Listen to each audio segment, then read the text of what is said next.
Show no Maracanã, grande vitória do Flamengo em cima do Boa Vista por 4-0. Graças a Deus aí, mais 3 pontos seguimos. Bora, Mengão. Excelente vitória, vamos mais aí. Dominou, entrou na área, de lance, Arrascaeta, soltou a entrada, guardou!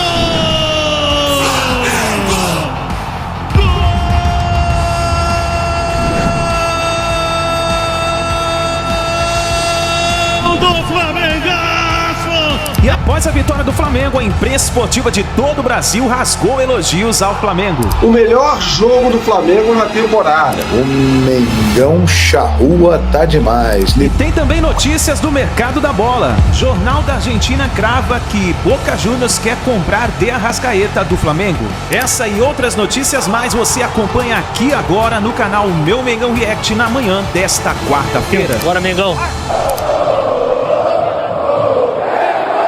Chega mais, nação, e vamos juntos analisar as informações do Flamengo. Seja muito bem-vindo aqui no nosso canal Meu Mengão React. Logo cedo na manhã desta quarta-feira, estamos aqui trazendo as notícias e as informações do Flamengo para vocês. E vamos juntos analisar a imprensa esportiva de todo o Brasil, falando sobre essa grande vitória do Flamengo em cima do Boa Vista por 4-0. Mais uma partida sem o Flamengo levar gols. Já são 8 partidas que o Flamengo não leva gols e essa defesa sólida tem chamado a atenção da imprensa esportiva. Inclusive foi até motivo da coletiva do técnico Tite. Nós vamos analisar tudo isso no nosso canal, mas antes, chega a explodir o dedo no like, nos ajude a bater uma meta de 4.000 likes para esse vídeo. Para isso eu preciso da força daqueles que torcem de verdade pro nosso Mengão. E se você não é inscrito no canal, se inscreva e ative o sino das notificações para você sempre receber as informações e notícias do Mengão. Lembrando que no final desse mês de fevereiro vamos sortear 2 mantos do Mengão. Manto número 1, como esse aqui, para você que é torcedor do Mengão e que é inscrito aqui do nosso canal. Para você participar, o primeiro passo é você estar inscrito no nosso canal.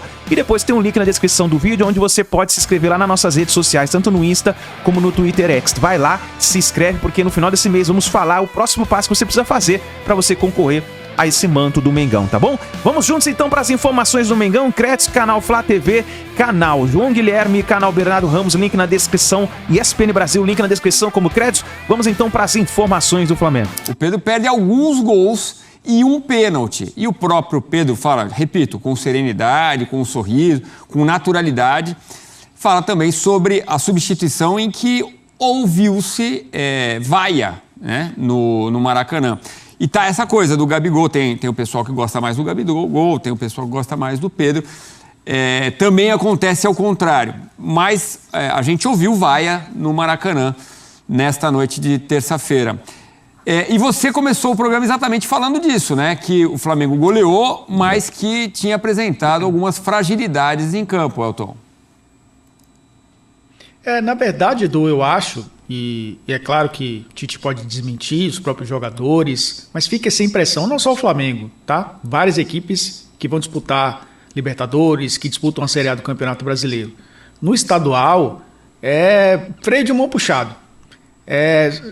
Achando que vai resolver a qualquer momento. Muitas vezes resolve. O Flamengo resolveu cedo o jogo. Mas depois do segundo gol que a gente viu, foi um time com uma rotação mais baixa, muitas vezes na cara do gol, tentando dar um toque a mais, aquele drible desnecessário quando uma finalização resolveria. Faltou um pouco mais de fome para fazer mais, que no segundo tempo aconteceu quando a Arrascaeta teve seus lampejos, né, de excelente jogador, um jogador extraordinário com os 2 gols que fez, mas foi um Flamengo que poderia ter dado 5, 6, 7 no Boa Vista com muita tranquilidade. A gente vê fragilidade nessas equipes, né? No jogo contra o Vasco, a gente lembra, né, Edu? Um jogador saiu com uma fratura na tíbia, né? Por conta ali de um choque. Hoje o jogador se eu não me engano foi o Christopher, né? Se eu não estou enganado, que acabou saindo lesionado por conta de... na queda, numa dividida, ele acabou torcendo o joelho. São equipes frágeis nesse sentido também, fisicamente, né? As grandes equipes atropelam na questão física, principalmente no início de temporada, né? Que estão mais frescos, estão sem ritmo, mas estão voltando de férias, estão adquirindo ritmo, mas estão descansados. Então, a gente percebe que a superioridade é muito grande. E isso acabou não se refletindo durante boa parte do jogo. Eu acho que é lógico que o Flamengo, quando subir o patamar técnico dos adversários, vai jogar numa intensidade maior, Não sei se está dosando energia, esperando os grandes jogos, mas é um time que talvez esteja tão acostumado aos grandes jogos, né, os grandes enfrentamentos, que jogos como esses acaba tirando um pouco até o foco dos jogadores. Acaba até tirando um pouco o ímpeto dos atletas. Mas foi um jogo protocolar de um time que era muito superior, que ganhou com muita tranquilidade. E vai aí se garantindo cada vez mais nessa luta pelo título estadual. Foi realmente uma contusão muito feia, muito séria do Matheus Alessandro, né? Aos 16 do primeiro tempo, Matheus o Eric Alessandro, Flores entra no lugar dele. É uma cena bem forte no Maracanã. E a primeira informação é que ele rompeu o ligamento cruzado, que se recupere o mais rapidamente possível. A gente tem também uma linha do tempo que a gente pode conversar aqui, Elton e fã de esporte, sobre essa história Pedro e Gabigol. É o lance do Flamengo atacando, o VAR chama e a bola realmente bateu ali na mão do zagueiro. O Gabigol estava entrando em campo, estava se preparando para entrar. Aí o juiz ouve o VAR e o Gabigol fica pedindo, quero bater. Ele pede para entrar em campo e bater. Chega a falar isso para os companheiros em campo. E o árbitro vai ao VAR e consegue confirmar ali que realmente houve o pênalti, que a bola bate na mão do zagueiro do Boa Vista. Então o juiz vai lá e marca a penalidade. O Gabigol ainda conversa com o Tite ali. Ele e o Bruno Henrique se preparando para entrar e a substituição não ocorre. Aí o árbitro vai a campo, vai conferir e a gente já sabe o que vai dar. O Pedro vai bater e vai errar. Fica chata essa situação. O Gabigol pedir, tá certo ele pedir para entrar. O Gabigol também perdeu o pênalti essa temporada, né, Elton? E a substituição não foi autorizada pelo árbitro, por isso o Pedro acabou batendo e perdendo. Eu acho que o peso fica muito maior porque o Pedro perdeu o pênalti. Porque ele estava em campo e em campo ele seria o batedor aos 2 minutos do primeiro tempo, aos 49 do segundo tempo, sem o Gabriel em campo. Essa conversa com o Tite, né, que a gente não sabe de longe o que aconteceu, mas há um sinal de positivo de Tite ali. Provavelmente para o Gabriel entrar e ele entrando seria o batedor. Se está frio, se não está, o jogador está preparado para isso, né, para essas situações. Acabou não entrando em campo e o Pedro que bateu. A vaia do torcedor, que não é a primeira vez, né, que isso acontece nos jogos do Flamengo, é justamente e a gente já discutiu isso aqui, né, Edu? Justamente pela idolatria que o torcedor tem pelo Gabigol, que é natural. O cara que decidiu Libertadores para o Flamengo. E Libertadores a gente não precisa nem usar o plural, porque já é plural, né? Então é um jogador fundamental para a história do Flamengo. E o Pedro, acho que ele foi bem consciente, ele foi muito inteligente, inclusive, na zona mista, quando ele praticamente dá o livre-arbítrio para o torcedor, que ele tem que dar mesmo, porque o torcedor ele se manifesta da forma que acha melhor, dentro, obviamente, de uma sociedade equilibrada. As vaias, os aplausos na arquibancada são totalmente válidos. E cito o Gabriel, né? Ganhamos coisas importantes aqui juntos. Um cara que ele sabe que é importante para o Flamengo. Então ele conseguiu sair muito bem nessa história. O titular é ele, né? E quem escala é o Tite.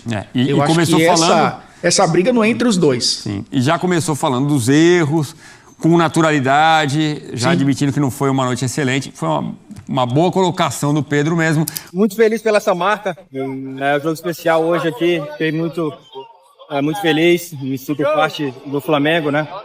Me sinto em casa e tenho evoluído para ajudar. E hoje a gente conseguiu essa vitória. Pude contribuir ali com meus companheiros, com a assistência.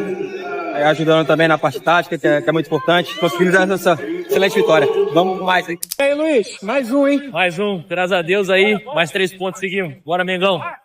Como eu falei, né, na primeira pergunta, né, desde quando eu pisei no Flamengo, eu sempre fui muito feliz aqui dentro, né, claro que eu tive momentos bons e momentos ruins, como qualquer outro jogador, né, mas o Flamengo me levou para a seleção brasileira, me levou para a Copa do Mundo, e sempre, né, dei o meu melhor para vestir essa camisa, né. Claro que eu sei que também poderia ter feito uma noite melhor, né, poderia ter feito mais gols sim, mas fico feliz, né, não só individualmente, mas coletivamente a gente teve um grande jogo, né, fizemos um resultado largo, né, poderia ter sido maior, mas como eu falei, né, eu sempre sou muito feliz, sempre visto a camisa do Flamengo com muita alegria, e a vaia, o elogio, eles não vão me abater nem me abalar, eu não vou me empolgar também com o elogio, eu vou sempre continuar como eu sempre fiz desde quando cheguei aqui, dando o meu melhor dia a dia, dando o melhor em cada treino, em cada jogo.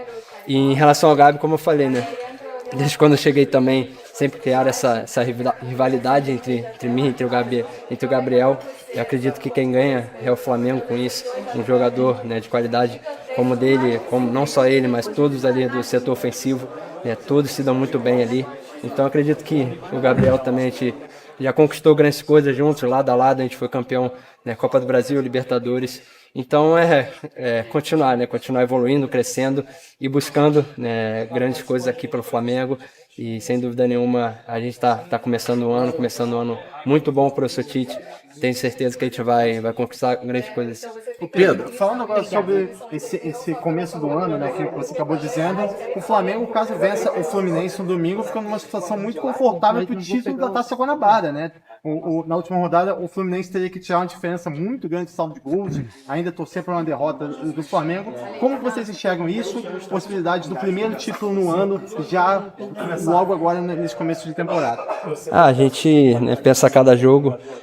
Claro que título é sempre importante, a gente almeja grandes coisas esse ano e começar ganhando título vai ser, né, muito importante pra gente, mas pensar cada jogo, pensar agora no clássico e tentar a vitória, né, mas sabendo que vai ser um grande duelo e sem dúvida nenhuma quem tá no Flamengo tem que pensar assim, pensar grande, porque a qualidade do elenco é muito, muito boa. Pedro, qual o sabor para você jogar próximo jogo, Flamengo e Fluminense, seu ex-clube, hoje você artilheiro, né, do Flamengo, a 2 do artilheiro do Carioca, você espera e projeta contra o seu ex-clube?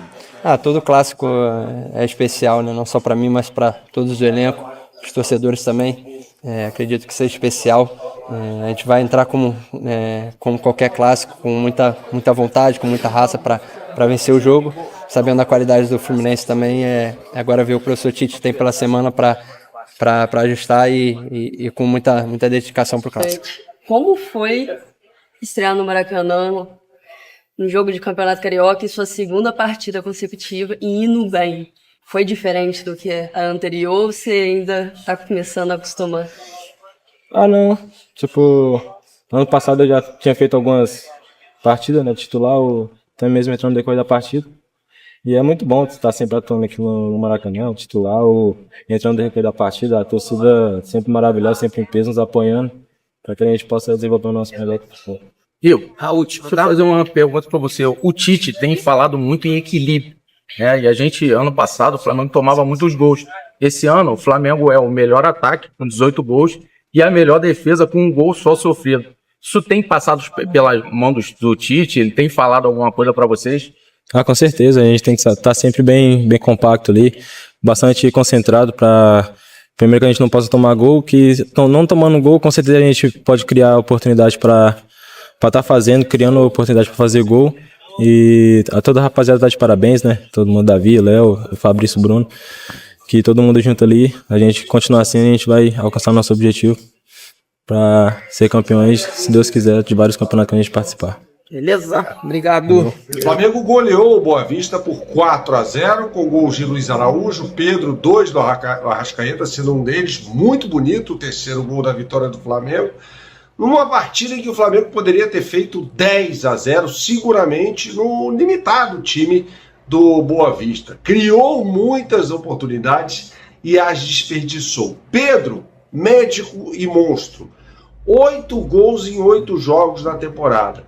Perdeu muitos gols, inclusive um pênalti, e saiu vaiado por parte da torcida que estava no Maracanã.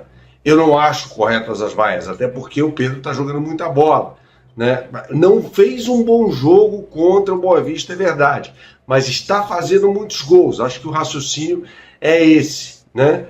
Então, assim, eu discordo dessas vaias. Entrou o Gabriel, que mais uma vez não aproveitou a oportunidade que teve para fazer gols, né? O Tite vai precisar resolver uma questão muito importante desse time do Flamengo, pessoal.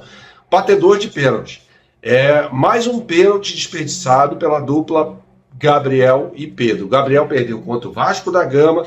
No jogo contra o Volta Redonda, no sábado de Carnaval, Pedro perdeu um pênalti. Aí o árbitro mandou voltar, ele finalmente fez, converteu a cobrança. E o Pedro bateu muito mal no jogo contra o Boa Vista. O goleiro do Boa Vista fez a defesa, né? Então o Tite vai ter que resolver essa questão. Treinar fundamento. Faz muito isso no futebol ainda? Pouco se faz isso. Mas treinar finalizações. O Flamengo precisa disso. Destaque para as atuações também de Igor Jesus e De La Cruz jogando um pouco mais recuado, o uruguaio, atrás do Arrascaeta. Os dois jogaram muita bola. O Arrascaeta, fez 2 gols, foi o craque do time do Flamengo no campo, mas eu vou destacar as atuações também muito boas de Igor Jesus, mais uma do Cria do Ninho e do De La Cruz, que fez uma partidaça, dando passe para o 4º gol, um passe espetacular para o 4º gol do Flamengo, marcado pelo Arrascaeta. E nesse momento, se há pouco tempo se falava... Boa noite, Lindbergh. Há pouco tempo se falava assim, eu falei aqui, tem que haver uma disputa entre Pedro e Gabigol. Nos últimos jogos, o Pedro ele assumiu, né, uma vantagem nessa disputa aí. Ele entrou, fez gols, está jogando bem. O Tite prefere o Pedro. E o Pedro, nesse momento, ele é o titular da equipe do Flamengo. Ele está levando vantagem em relação ao Gabigol. Então eu acho que, e assim, pelo que eu fiquei sabendo, por que eu estou falando isso? Porque eu estava no Paramount Plus narrando o jogo entre Always Ready e Sporting Cristal. Foi 6-1 para o Always Ready, pela eliminatória da Libertadores da América. E eu confesso que eu não vi o jogo do Flamengo, mas fiquei sabendo, comentários e tal. O Pedro foi vaiado. Por que o Pedro foi vaiado? A torcida prefere o Gabigol? Ok, acho até justo, e pela história que o Gabigol tem, perfeitamente. Mas vaiar o Pedro, realmente o Pedro, ele já teve um momento que ele mereceu vaia. Mas eu acho que não é agora. Agora o Pedro está jogando muito bem. E eu vou te falar o seguinte, é um privilégio do Flamengo contar com 2 jogadores deste gabarito, Pedro e Gabigol.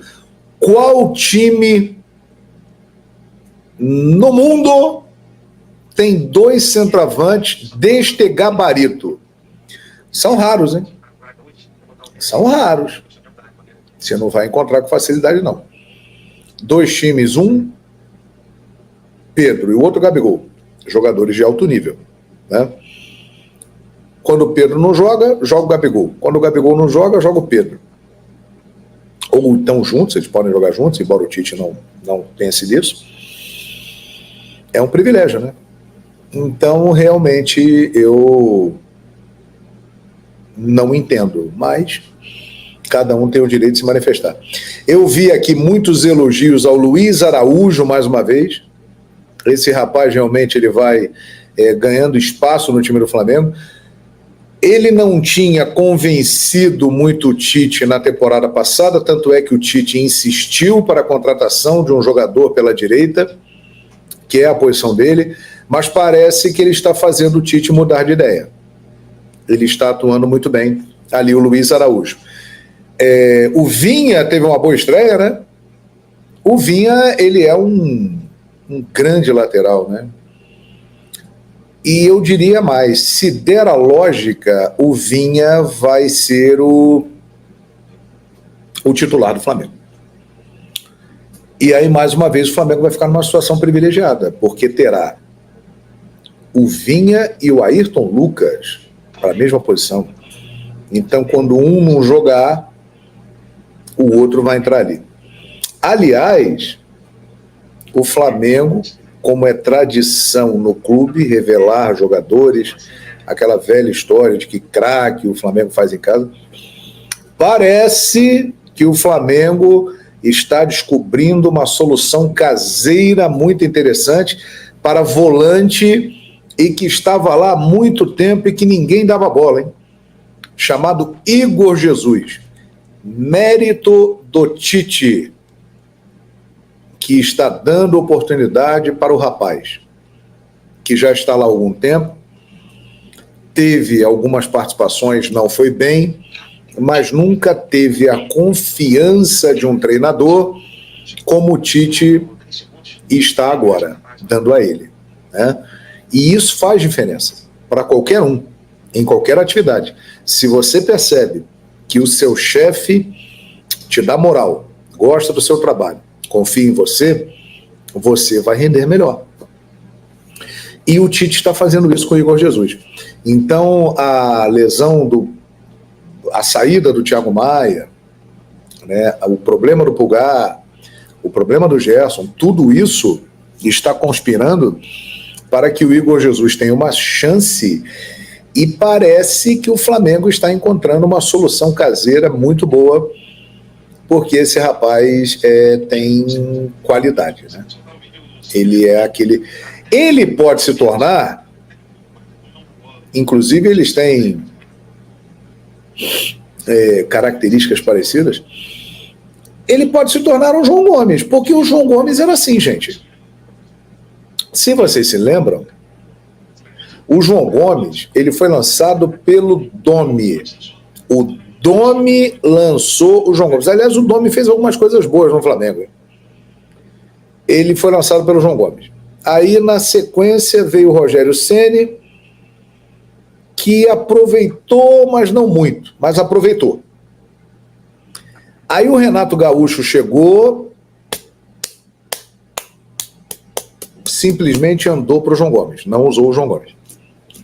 O Paulo Souza recuperou o João Gomes, passou a usá-lo mais. A justiça tem que ser feita. E com o Dorival Júnior ele explodiu, o João Gomes. Então é um panorama parecido. E o Igor Jesus, ele pode se tornar um João Gomes, um jogador que é da casa, feito na base. Normalmente santo de casa não faz milagre, não tem muito prestígio. Um time como o Flamengo, que está numa condição financeira excepcional, muitas vezes busca contratar nomes, jogadores importantes, grandes, e não olha muito para dentro de casa. E esse é um mérito que o Tite está tendo nessa passagem pelo Flamengo. Dá para perceber que ele está olhando com atenção para o que ele tem em casa. E ele já chegou a declarar o seguinte: se é para trazer um jogador, é para jogar.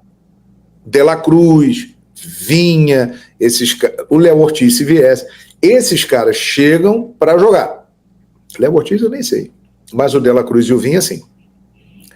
Se não, vamos aproveitar o que a gente tem.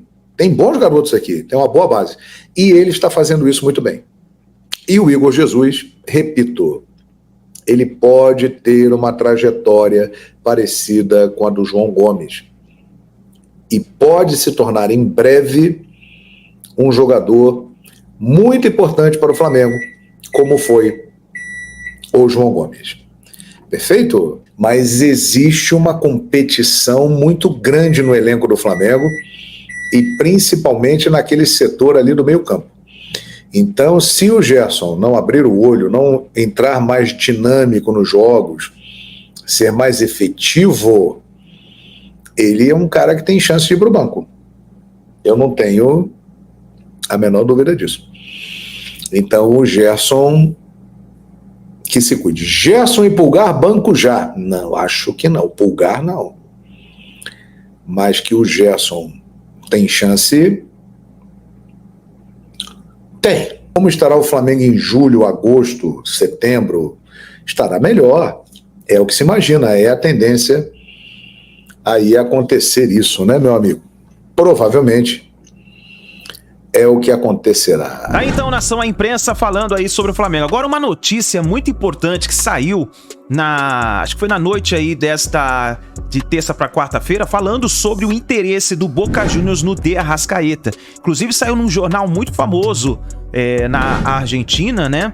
O TYC Sports, falando sobre o Boca Juniors, que estaria disposto a fazer uma oferta para o Flamengo para tirar o De Arrascaeta do Flamengo, para fazer praticamente uma maior contratação do futebol argentino nessa temporada.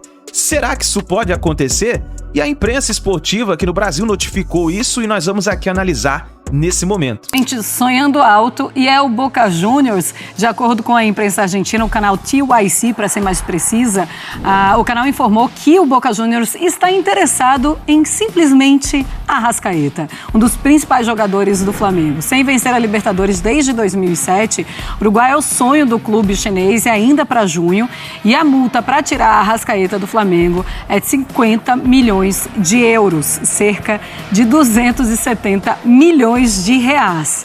O Braz, Marcos Braz, que não é bobo nem nada, muito longe disso, ele respondeu a esse interesse do Boca Juniors. Vamos colocar as aspas para vocês do que disse o Marcos Braz. Fala aí que eles vão ter de vender a Bombonera para levar o Arrascaeta. Gustavo Zupac, fala aí sobre essa história, sobre o que ele falou e sobre esse interesse também, né? É realmente debochado, né? Como diria nosso ex-companheiro João Guilherme, um beijo pro João, ele foi debochado. Não o Arrascaeta, que é o debochado. O Braz foi debochado pela falta de decoro à parte, mas pela excentricidade desse interesse, né? Que não sei se é oficial, né? A imprensa argentina é quem traz a informação. A gente tratou no começo do ano o interesse do Corinthians pelo Gabigol como algo quase que irreal, como uma operação quase que insolúvel, né? Para quem queria contratar. O possível interesse do Boca Juniors no Arrascaeta é ainda mais. Por uma simples questão. O Gabriel está no último ano de contrato, o Arrascaeta não. O Arrascaeta está sob contrato com uma multa ainda muito alta e faz sentido algum pensar nessa transferência nesse momento. Primeiro pelo patamar econômico que as duas equipes, não é de grandeza, evidente, mas é o patamar econômico que as duas equipes ocupam hoje dentro da hierarquia do futebol continental. E outro é que, diferentemente do Gabriel, que está em uma espécie de discussão, não litígio, mas há uma grande indefinição, há uma discordância sobre o que vai ser do futuro. No caso do Arrascaeta, não há nada em discussão. Né? Então, assim, seria uma operação, sob meu ponto de vista, praticamente impossível de acontecer, a não ser que o Arrascaeta realmente quisesse e algo sobrenatural acontecesse. Então, assim, deboche à parte, o contexto do que disse o Marcos Braz faz todo sentido. Acho que o Boca teria que, de fato, vender a Bombonera para conseguir tirar o Arrascaeta do Flamengo agora. O Arrascaeta quisesse e alguém tivesse 270 milhões de reais para pagar. Passar a escritura da Bombonera. Ainda tem que fazer o Pix também desses 270 milhões. André Kfouri, acho que nenhum time aqui na América do Sul tem o valor ou consegue fazer essa contratação do Arrascaeta, um dos jogadores mais importantes do Fla. Talvez nem se vender a Bombonera chegue a essa soma. Não sei quanto vale, alguém sabe dizer? O Boca tem apresentado planos aí de modernizar a Bombonera, cobrir, né, colocar um teto ali, transformar completamente o estádio. Aí, o rival fez, né? Você hoje, já olha ali. Hoje não dá para saber direito quanto vale, é um estádio incrível, um templo do futebol, mas como o próprio Boca tem demonstrado, é um estádio antigo. Então, assim, eu sei que o Braz falou em tom de brincadeira, não devemos levar a sério isso aí, mas, né, eu acho que até vendendo a Bombonera ficaria difícil.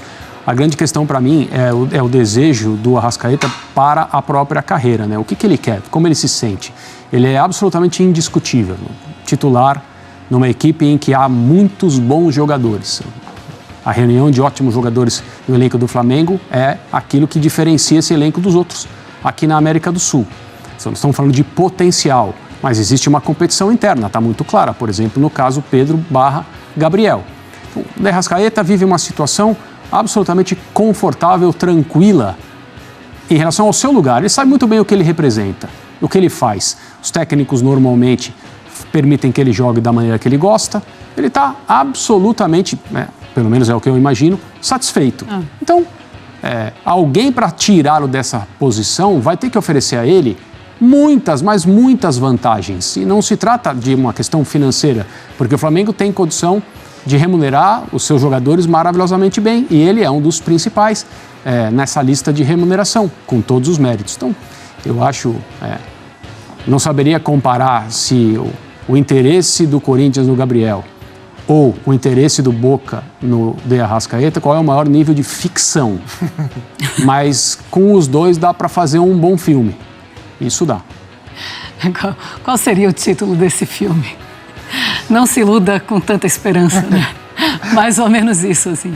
Mas eu queria que você falasse sobre isso, Zupa, sobre os times da América do Sul, se existe algum que possa vir a sonhar com o Arrascaeta. Não, no valor da multa contratual é muito improvável e os times colocam valores de multa para os clubes aqui de fato não pagarem, né? Eventualmente, caso o Arrascaeta quisesse deixar o Flamengo, caso o Boca Juniors tivesse interessado e tivesse algum tipo de aporte financeiro a fazer, ia tentar sentar com o Flamengo e chegar num valor que não fosse a multa. A multa ninguém vai pagar.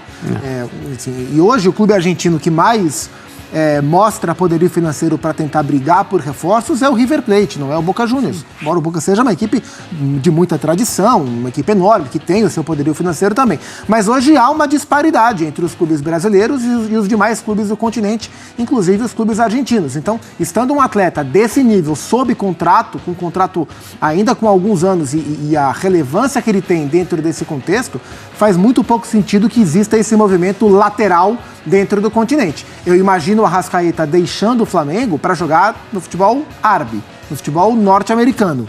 Futebol europeu não, porque eu acho que não há pouco mercado para ele na Europa. Mas no futebol sul-americano faz muito pouco sentido. Tá, então, nação, essas foram as últimas informações do Flamengo. Então fica ligado aí no nosso canal, não se esqueça, deixa o seu like, ative o sino das notificações, assim sempre você estará recebendo as notícias do Mengão. Mas antes de você sair, não se esqueça que no final desse mês de fevereiro vamos estar sorteando 2 mantos do Mengão para aqueles que são inscritos do nosso canal, tá bom? E vai rapidinho nos comentários, escreva aí a sua análise da partida, o que você achou dessa partida, a vitória do Flamengo em cima do Boa Vista por 4-0, tá bom, nação? Um ótimo dia para todos vocês, tamo junto e a gente se vê daqui a pouquinho no próximo vídeo.